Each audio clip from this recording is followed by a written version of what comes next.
Carl. All right, Taja. James. Thanks a lot. Yes. Daniel, David, Denny, Daryl. We're gonna be Chacubeulated. Wait a minute. You can't Chacubeulate. I'm gonna Chacubeulate. Yes.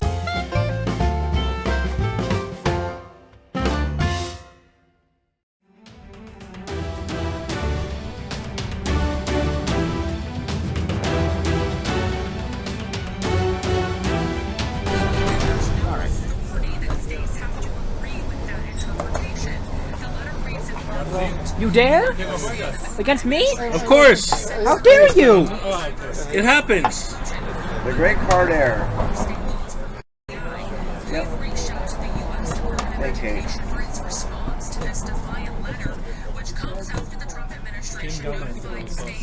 Hello. Yeah, both. They're equal. Get out. Thank you. Thanks.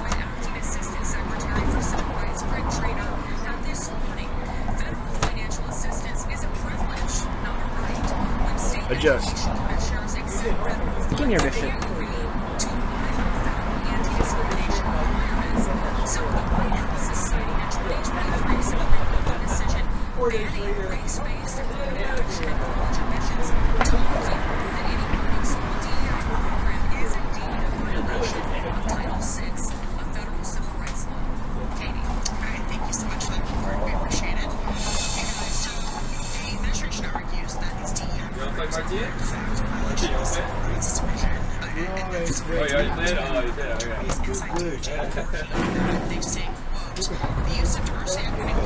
I thought I lost. It's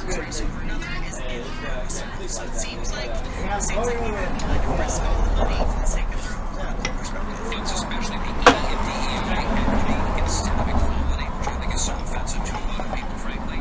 And yes, there'll be legal fights about whether the Supreme Court decision on college admissions applies, for example, to elementary school education in public schools in New York City. I'll be watching that with interest.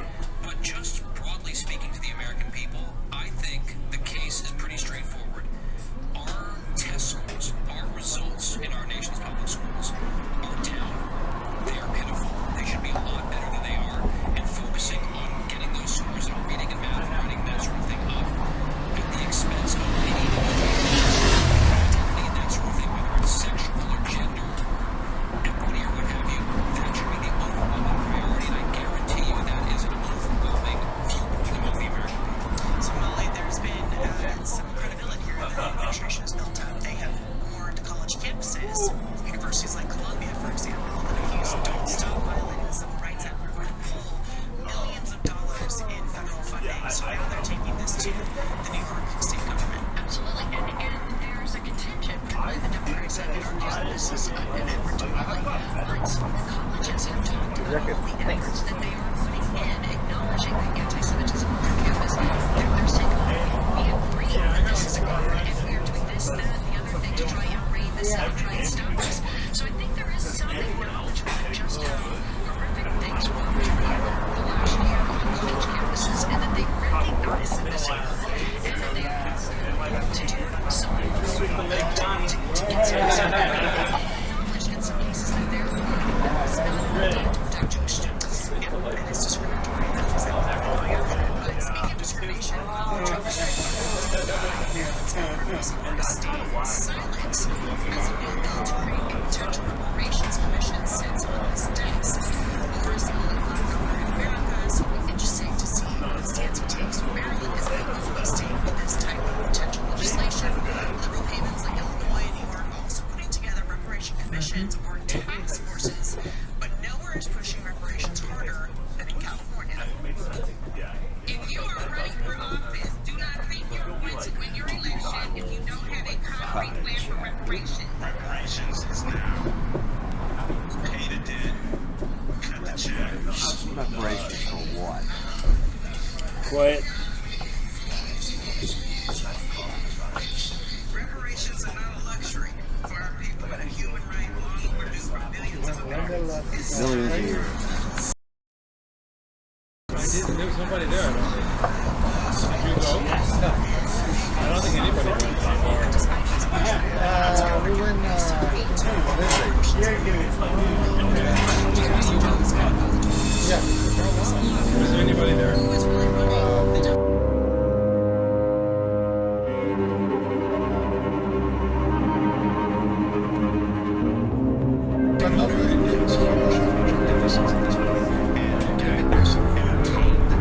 It seems like people are not into that.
Brian, put that one in.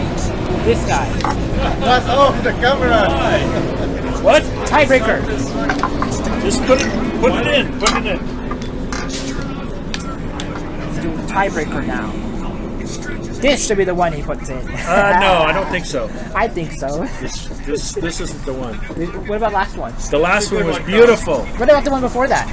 I don't remember that one. Oh, you don't remember? You know, my memory goes a little bit on that one. Yeah, it always goes when you lose games. What's that? When you lose games, it goes. I don't remember that. Yep.